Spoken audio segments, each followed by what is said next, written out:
Kali ini saya ingin menjawab banyak pertanyaan dari wartawan yang belum saya jawab terkait dengan kekerasan seksual yang terjadi di kantor Kementerian Koperasi dan UMKM, di mana ada 4 orang melakukan kekerasan seksual, yaitu mensetubuhi seorang perempuan dalam keadaan tidak berdaya dan disetubui secara beramai-ramai, ya, sesuai dengan ketentuan Kitab Undang-Undang Hukum Pidana pasal 286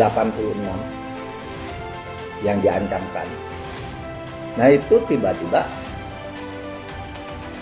SP3-nya, SP3 yang pernah dikeluarkan oleh Polresta Bogor untuk menghentikan perkara itu dibatalkan oleh Pengadilan Negeri dalam persidangan pra-peradilan atas gugatan 4 tersangka.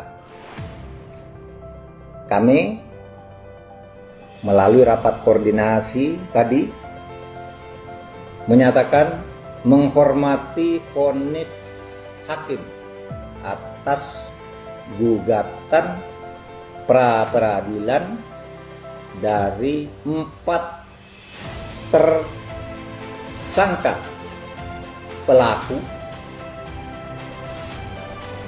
bahwa SP3 yang pernah dicabut untuk mereka dinyatakan sah oleh hakim, sehingga pencabutan oleh Polresta itu dianggap tidak sah. Yang sah adalah pengeluaran SP3-nya. Yang kedua, kami berdasar hasil rapat koordinasi akan terus mendorong bahwa perkara ini dilanjutkan untuk diproses kembali sesuai dengan laporan korban. Kami paham bahwa pra-peradilan belum memutus pokok perkara, belum memutus substansi perkara, sehingga jika proses ini dilanjutkan kembali, maka tidak dapat dikatakan nebis in idem, karena memang pokok perkaranya yaitu kejahatan sesuai dengan pasal 286 KUHP itu belum pernah disidangkan. Itu untuk perkaranya. Selanjutnya, rapat koordinasi tadi juga meminta kepada Divisi Propam Polri untuk melakukan pemeriksaan terhadap penyidik Polresta Bogor yang menangani perkara ini, yang sejak awal sangat tidak profesional. 1. Telah mengeluarkan SP3 dengan surat yang berbeda ke alamat yang berbeda dan alasan yang berbeda pula. Yang pertama, surat pemberitahuan SP3 kepada jaksa menyatakan perkara di SP3 karena restoratif justice.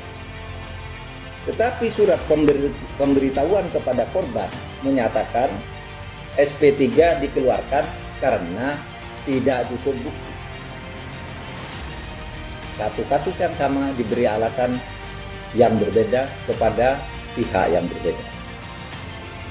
Harus diketahui bahwa menurut peraturan Kapolri nomor 6 tahun 2019, yakni di dalam pasal 12 yang berlaku ketika kasus ini diproses, bahwa kasus-kasus yang bisa diberi restoratif justice adalah kasus yang kalau diberi restoratif justice tidak menimbulkan kehebohan, tidak meresahkan di tengah-tengah masyarakat, dan tidak mendapat penolakan dari masyarakat. Syarat ini tidak dipenuhi. Kemudian juga perlu diperiksa penyidik perkara ini karena telah memberi penjelasan yang oleh hakim pra-peradilan dijadikan dasar bahwa pencabutan SP3 hanya berdasar hasil rakor di Kemenko Polhukam.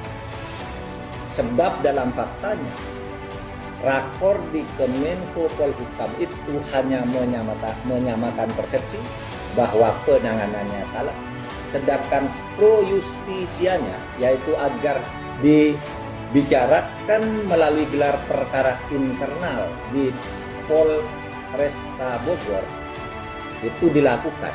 Dan menurut informasi yang sampai kepada kami bahwa proses di internal Polresta Bogor untuk melaksanakan keputusan rakor Kemenko Polhukam itu sudah dilakukan, sehingga pencabutan SP3 itu tidak langsung karena ada keputusan rakor di Kemenko Polhukam, melainkan hasil rakor itu sudah dituangkan di dalam proses yang formal di internal Polresta Bogor.